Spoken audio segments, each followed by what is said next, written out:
Hello friends, welcome to my YouTube channel and in this video we are going to discuss about bubble sort। आज की इस video में हम bubble sort के बारे में डिस्कस करेंगे। सबसे पहले मैं आपको बताऊंगा बबल सॉर्ट का ओवरव्यू मैं आपको दूंगा और फिर उसके बाद बबल सॉर्ट का सूडो कोड हम लिखेंगे और उसके बाद बबल सॉर्ट के कोड को हम ड्राई रन करके देखेंगे और VS कोड के अंदर मैं एक्चुअल इम्प्लीमेंट करके दिखाऊंगा, रन करके भी दिखाऊंगा और फिर लास्ट में हम उसकी स्पेस कॉम्प्लेक्सिटी और उसकी टाइम कॉम्प्लेक्सिटी के बारे में डिस्कस करेंगे। So without any further delay let's get start the video.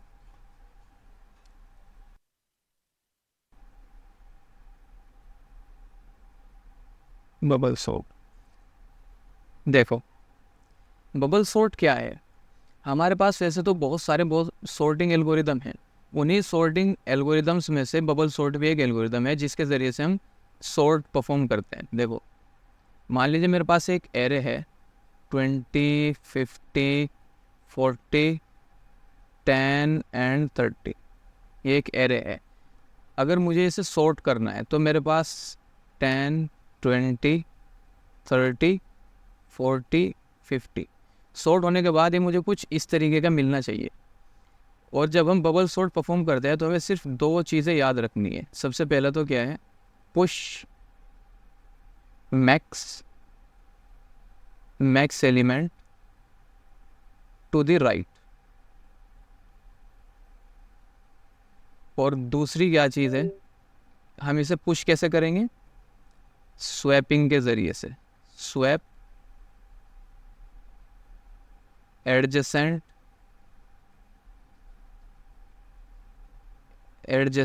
Element. हाँ, ये दो बातें सिर्फ आपको याद रखनी है जब हम बबल सॉर्ट परफॉर्म कर रहे हो। तो देखो अब फर्स्ट इटरेशन में क्या होगा, मान लीजिए मेरे पास एक एरे है 20, 50, 40, 10 एंड 30। ये मेरा एरे है। अब मुझे इसमें चेक करना है push max element to the right. मेरा फर्स्ट स्टेप ये है। तो मैं इसमें क्या करूँगा, इन दोनों को चेक करूँगा। क्या मेरा पहला एलिमेंट, मान लीजिए मेरा J है और ये मेरा क्या होगा, ये मेरा J+1 होगा। सही है, ऐसे ही तो होगा। तो क्या मेरा jth एलिमेंट J+1 से बड़ा है, क्योंकि हमें मैक्स को राइट मोस्ट में शिफ्ट करना है। तो एरे का J+1 से तो बड़ा नहीं है। तो मैं क्या करूँगा, उसके बाद मैं इसे चेक करूँगा। क्या 50 40 से बड़ा है? हाँ जी, 50 तो 40 से बड़ा है। तो मैं इसे स्वैप कर दूंगा। स्वैप के बाद मुझे कुछ इस तरीके का मिलेगा 40, 50, 10 और 30। सही है, कोई प्रॉब्लम नहीं अब तक। उसके बाद अब मैंने ये चेक कर लिया, मैंने ये चेक किया। अब मुझे एरे ये वाला मिला। अब मुझे इसे चेक करना है। इस बार J हो जाएगा। क्या 50 10 से बड़ा है? हाँ जी, बड़ा है। तो हम क्या करेंगे, सिंपल स्वैप कर देंगे। तो 20, 40, 10 यहाँ पर आ जाएगा, 50 यहाँ पर आ जाएगा और 30 यहाँ पर आ जाएगा। और नेक्स्ट अब हम क्या करेंगे, अभी हमने ये चेक किया था, अब हमें लास्ट वाले ये दो चेक करने हैं। क्या 50 30 से बड़ा है? हाँ जी, 50 तो 30 से बड़ा है। तो क्या होगा, ये भी स्वैप कर दिए जाएंगे। तो 20, 40, 10 ये एज इट इज़ रहेंगे, 30 यहाँ पर आ जाएगा और 50 यहाँ पर आ जाएगा। और आप देख सकते हैं जो मेरा मैक्स एलिमेंट है वो अपनी करेक्ट पोजीशन पर आ चुका है जहाँ उसे होना चाहिए। तो ये मेरी फर्स्ट इटरेशन पूरी हो चुकी। अब दूसरी इटरेशन शुरू होगी। देखो 20, 40, 10, 30 और जो मेरा 50 है, जो मेरा लास्ट एलिमेंट है, ये मेरा ऑलरेडी सॉर्ट हो चुका। तो अब मैं क्या करूँगा, मैं सिर्फ इतने एरे के अंदर चेक करूँगा। अब मेरी रेंज सिर्फ ये है, क्योंकि जो एक एलिमेंट है वो लास्ट में ऑटोमेटिक अपनी जगह पर पहुँच चुका है।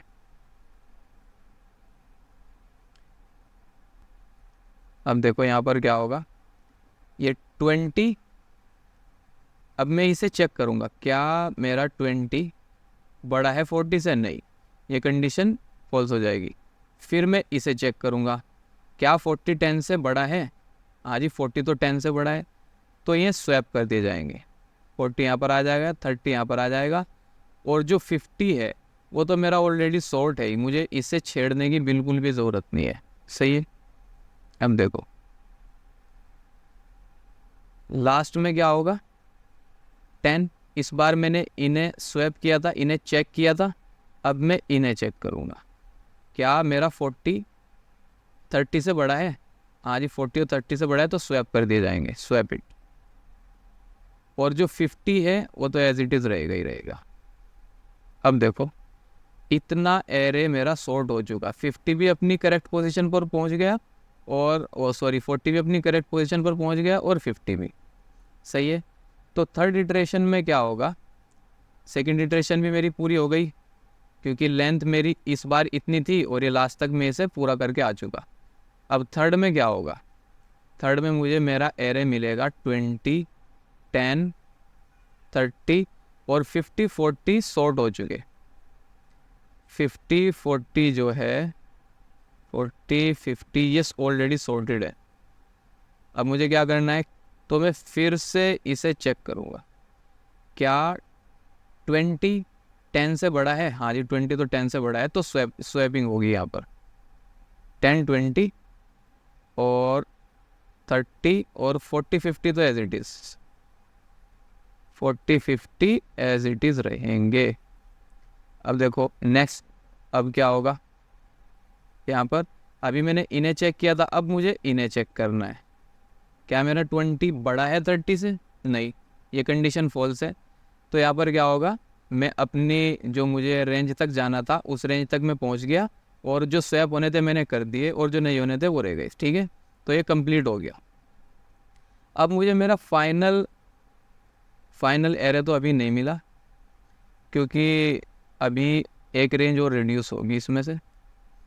देखो यहाँ पर मुझे क्या मिलेगा, 10, 20, लेकिन मेरा थर्ड इटरेशन में एक एलिमेंट और सॉर्ट हो चुका, ये 30, 40, 50। अब आप देख सकते हैं थर्ड इटरेशन आते आते मेरे 3 एलिमेंट सॉर्ट हो चुके, 30, 40, 50, ये भी अपनी करेक्ट पोजीशन पर आ गया। तो जब फोर्थ इटरेशन में हम जाएंगे, फोर्थ इटरेशन में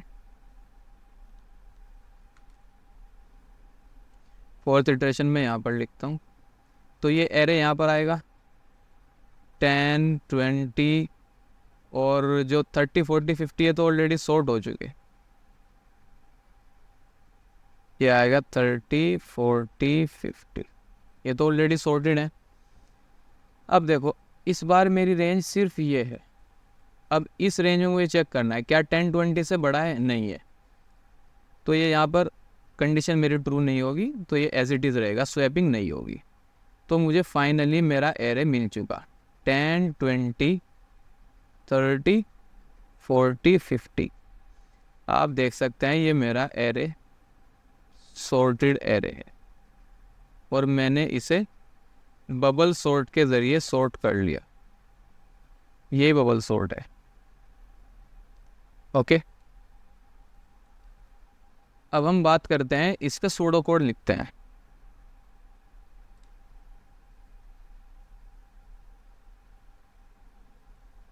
इसका सूडो कोड मैं यहाँ पर लिखता हूँ।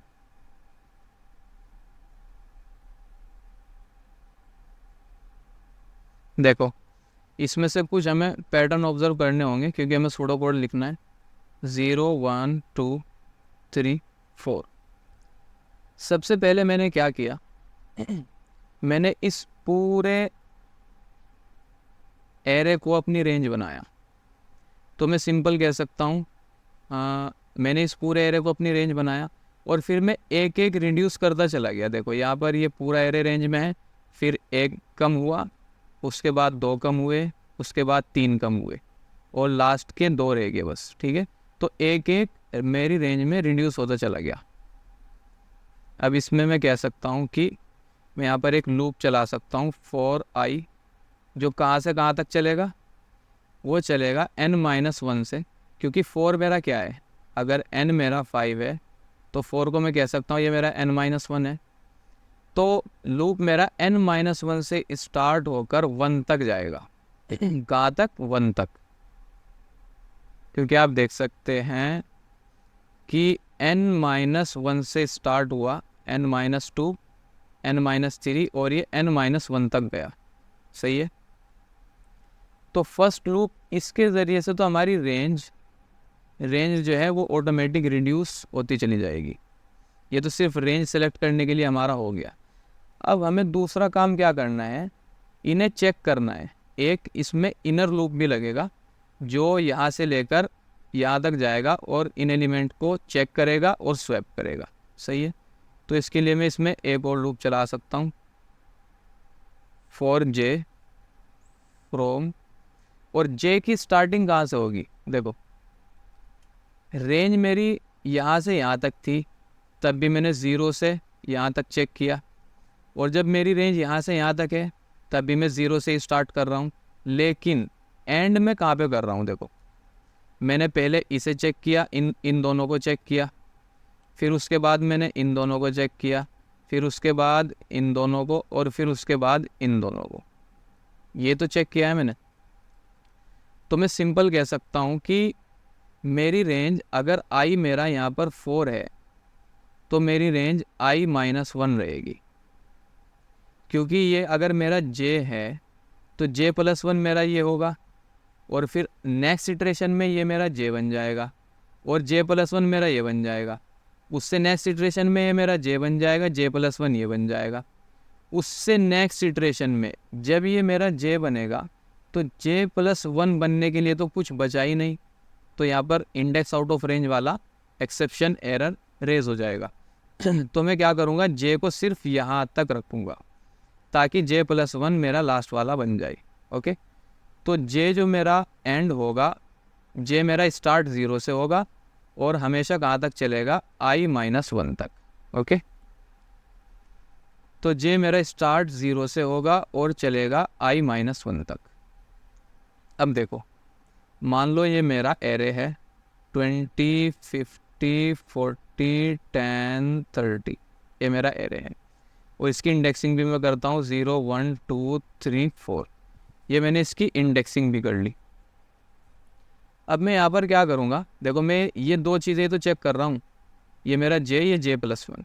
तो मैं सिंपल यहाँ पर एक कंडीशन लगाऊंगा, इफ़ एरे का j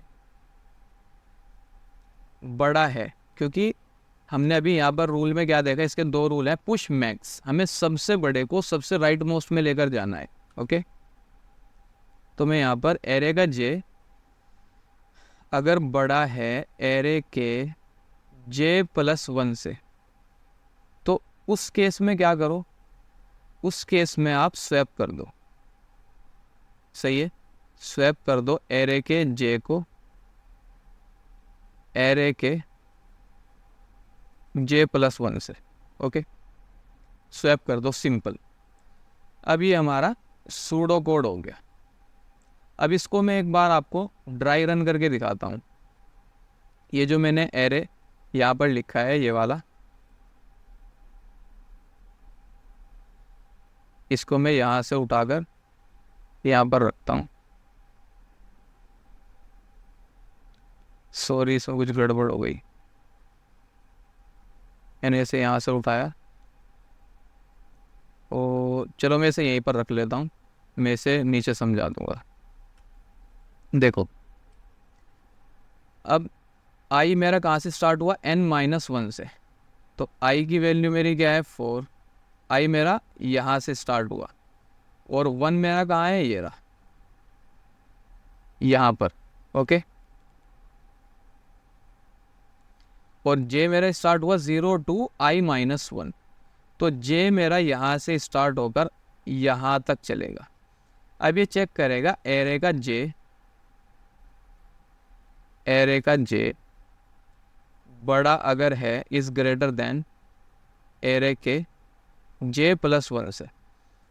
फर्स्ट केस में ये मेरा j यहाँ पर पॉइंट करेगा, तो यहाँ पर क्या आएगा, 20 इज ग्रेटर देन 50, ये कंडीशन मेरी फॉल्स हो जाएगी, तो कोई स्वैपिंग नहीं होगी। उसके बाद j का इंक्रीमेंट होगा, ये मेरा j+1 था इस इटरेशन में, इस वाली में, तो अब ये j+1 ना बन के ये j हो जाएगा, और j+1 मेरा ये हो जाएगा। सही है। इस बार कंडीशन चेक होगी, क्या 50 इज ग्रेटर देन 40, यहाँ पर कंडीशन मेरी ट्रू हो जाएगी। तो यहाँ पर इसे स्वैप कर दिया जाएगा, 20 तो एज इट इज़ रहेगा, तो 40 मेरा यहाँ पर आ जाएगा और 50 यहाँ पर आ जाएगा, 10 और 30 एज इट इज़। सही है। अब देखो जे ये 50 और 40, 50 मेरा यहाँ पर आ गया, इस बार जे मेरा ये बनेगा।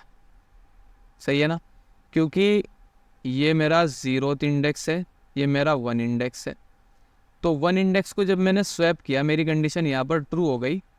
ये देखो 0 1 2 3 4, एरे का 1, एरे का 1 मेरा ये था और एरे का j+1 मेरा 40 था।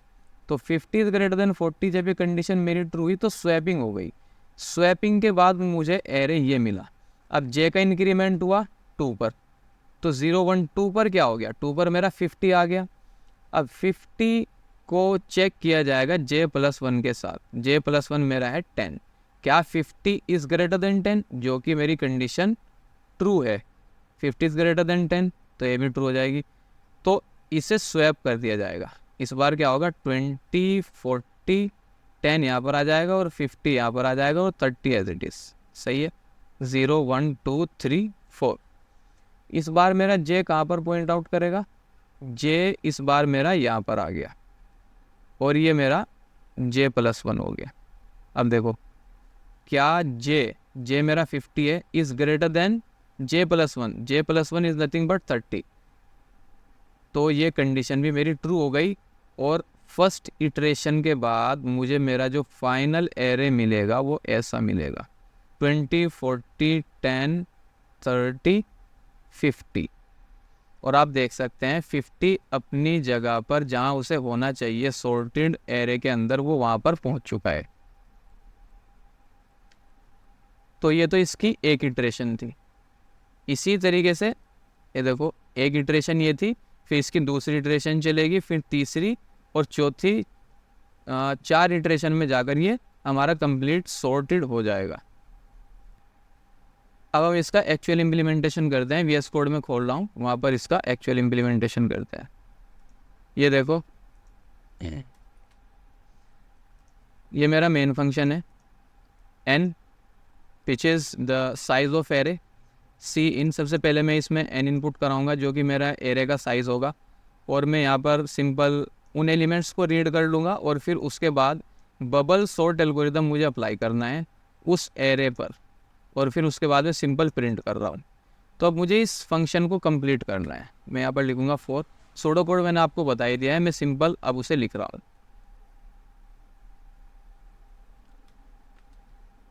i equal n-1, I last से स्टार्ट होगा क्योंकि उसकी रेंज लास्ट से रिड्यूस हो रही है ना, तो मैं लास्ट वाले को ही पॉइंट आउट करूँगा सबसे पहले। और i जब तक बड़ा है, ग्रेटर देन है और बराबर है 1 के, क्योंकि 1 तक मुझे उसे ले जाना है और मुझे i को रिड्यूस करना होगा। फिर उसके बाद अब मुझे क्या करना होगा, मुझे इनर लूप चलाना होगा उनको एडजेसेंट एलिमेंट को चेक करने के लिए और स्वैप करने के लिए, अगर वो इनकरेक्ट ऑर्डर में है तो मैं एक इनर लूप चलाता हूँ for int j equals to, J हमारा हमेशा 0 से स्टार्ट होगा और j कहाँ तक जाएगा, लेस देन और इक्वल टू i-1 तक ये जाएगा और j++। ओके, अब यहाँ पर कंडीशन चेक होगी, इफ़ एरे का jth एलिमेंट अगर बड़ा है एरे के j+1 से, तो उस केस में क्या करो, उस केस में स्वैप कर दो एरे के j को एरे के j+1 से। सिंपल ये है। अब मैं क्या करता हूँ, ओके, अब शायद सब कुछ सही है, लेकिन यहाँ पर ये मुझे एरर दिखा रहा है। हाँ, यहाँ पर मैं सेमीकोलन लगाना भूल गया था। अब इसे सही काम करना चाहिए।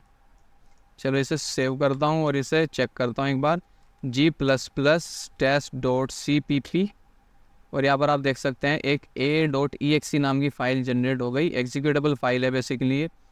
अब मैं इसे एग्जीक्यूट करता हूँ .a.exe। मैं इसे n की वैल्यू दे रहा हूँ 5 और 20 50 40 10 30। तो आप देख सकते हैं कि इसने मुझे सक्सेसफुली जो मेरा एरे था उसे मुझे सॉर्ट करके दे दिया है, 10 20 30 40 50। Okay, no problem. अब वापस से चलते हैं बोर्ड की तरफ और कुछ और समझते हैं।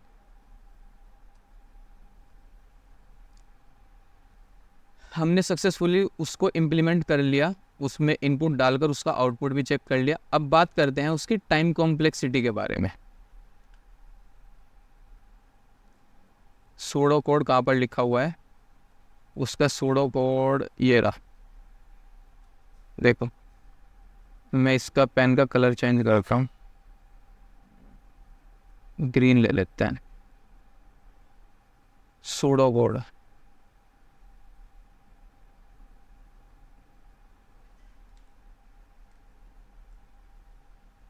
देखो यार, ये कितनी बार चल रहा है। देखो, सबसे पहले आई की वैल्यू,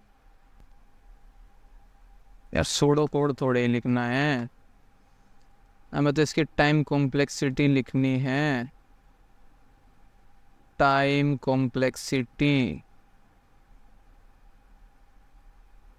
टाइम कॉम्प्लेक्सिटी के बारे में डिस्कस कर रहे हैं ना। सॉरी, वो मैंने सूडो कोड दिमाग आउट हो गया था शायद। तो जब आई की वैल्यू मेरी 4 है, मान लीजिए इस केस में n मेरा 5 था। जब आई की वैल्यू मेरी क्योंकि आई मेरा n-1 से स्टार्ट हुआ, तो उसकी इनिशियल वैल्यू क्या होगी? 4।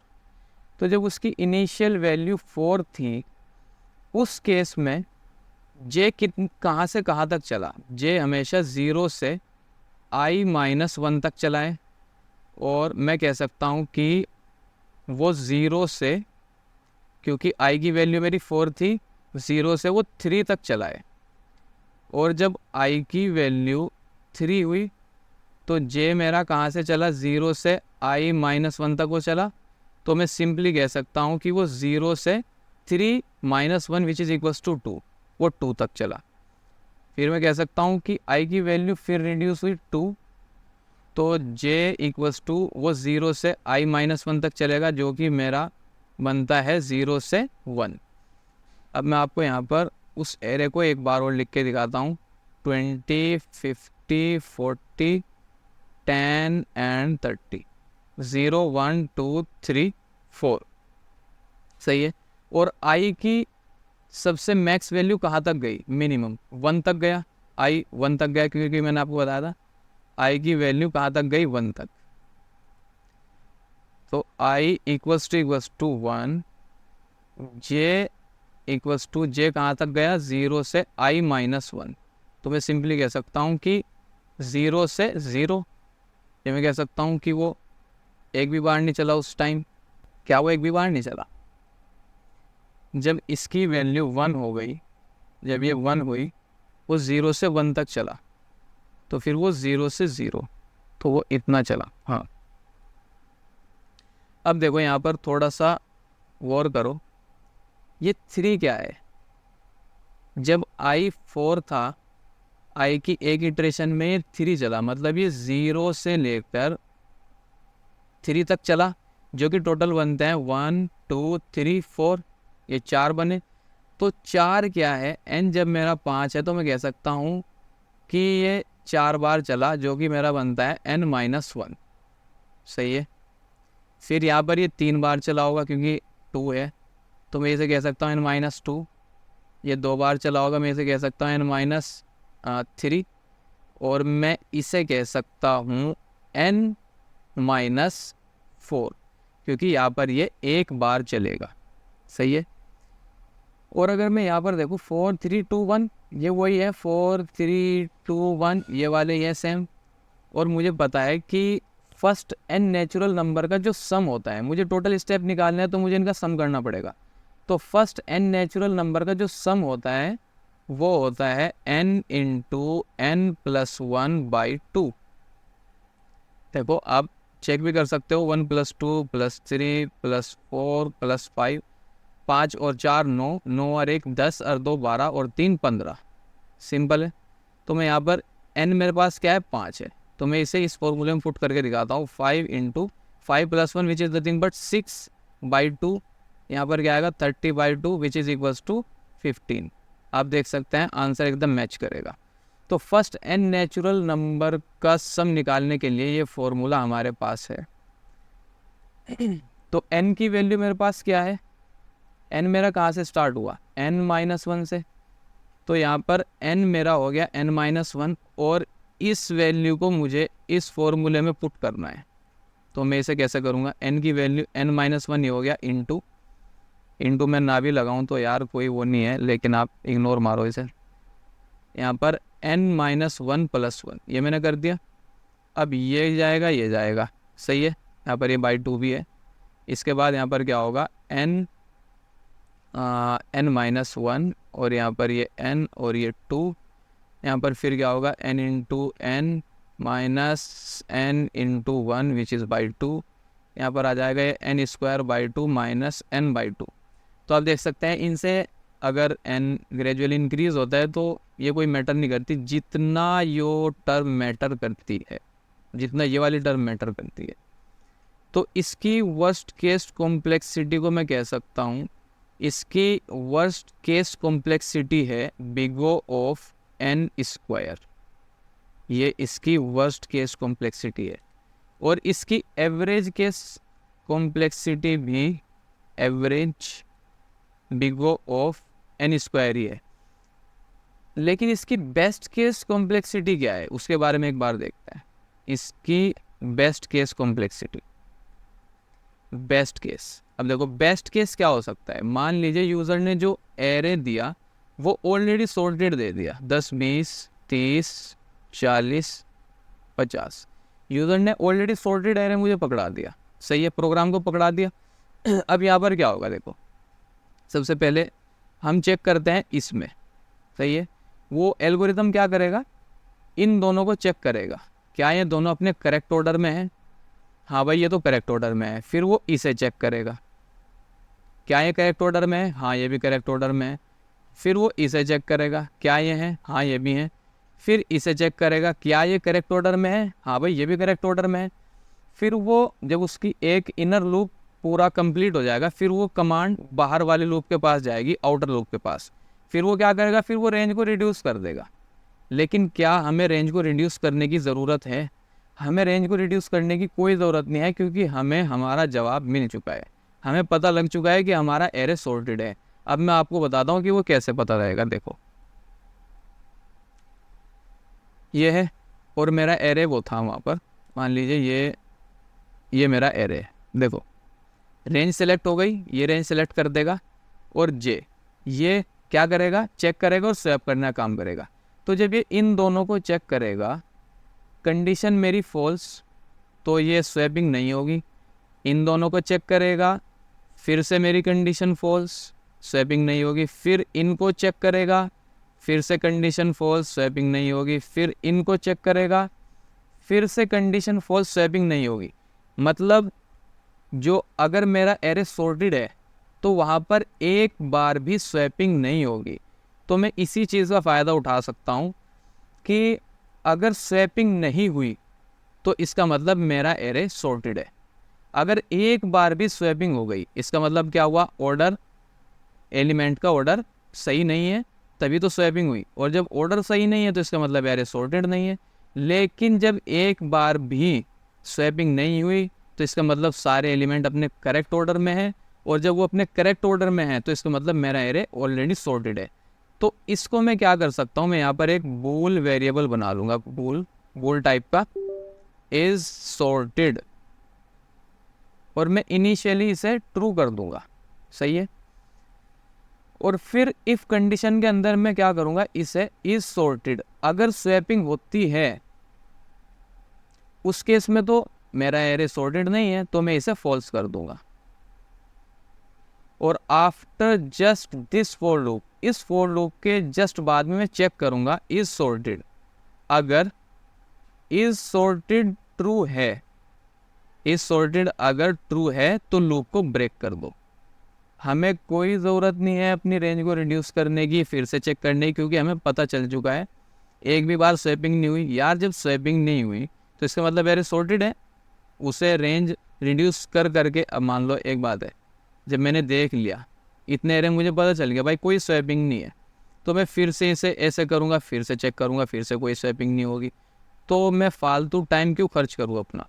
मैं तो सिर्फ एक बार चेक करूँगा, स्वैपिंग नहीं हुई तो इसका मतलब मेरा एरे ऑलरेडी सॉर्टेड है, मैं वहीं से लूप को ब्रेक कर दूंगा। सही है। अब मैं इसको एक्चुअल VS कोड के अंदर इम्प्लीमेंट करके दिखाता हूँ। देखो यहाँ पर मैं एक वेरिएबल बना लूँगा बूल टाइप का, इज सॉर्टेड इक्वल्स टू, मैं इनिशियली से ट्रू रखूँगा, और अगर स्वैपिंग होती है इसका मतलब मेरा एरे सॉर्टेड नहीं है, तो मैं यहाँ पर इसे फॉल्स कर दूंगा, is sorted equals to false. और इस एरे के जस्ट बाद मैं यहाँ पर एक चेक लगाऊंगा, इफ़ इज सॉर्टेड, अगर एरे सॉर्टेड है तो लूप को ब्रेक कर दो। अब मैं इसे सेव करता हूँ और मैं इसे g++test.cpp, ये मेरी फाइल अपडेट हो चुकी। अब मैं इसे रन करता हूँ .\a.exe, मैं इसे इनपुट दे रहा हूँ 5 20 50 40 10 30। आप देख सकते हैं इसने क्या किया, 10 20 30 40 50 अभी भी सेम आउटपुट दे दिया। लेकिन अगर मैं इसे ऑलरेडी सॉर्टेड एरे दूंगा तो ये बहुत ही कम स्टेप, ये n स्टेप लेगा। देखो इसकी बेस्ट केस कॉम्प्लेक्सिटी क्या होगी, इसने क्या किया, सिर्फ फर्स्ट इटरेशन में, मतलब ये 0 to i मेरा क्या था, i मेरा स्टार्ट हुआ 4 से और 1 तक, i मेरा 4 था, मतलब एरे का एकदम लास्ट, और j मेरा स्टार्ट हुआ यहाँ से और वो यहाँ तक गया, तो मैं रफली कह सकता हूँ कि वो n स्टेप्स उसने लिए, और मुझे वहीं से पता चल गया कि मेरा एरे सॉर्टेड है। तो बेस्ट केस में मैं कह सकता हूँ कि इसकी टाइम कॉम्प्लेक्सिटी है ऑर्डर ऑफ n। ओके, आज की वीडियो में बस इतना ही। अगर आपको वीडियो पसंद आई हो तो वीडियो को लाइक और चैनल को सब्सक्राइब ज़रूर कर लें। तो मिलता हूँ आपसे नेक्स्ट वीडियो में, तब तक के लिए आप अपना ध्यान रखिएगा। Thank you.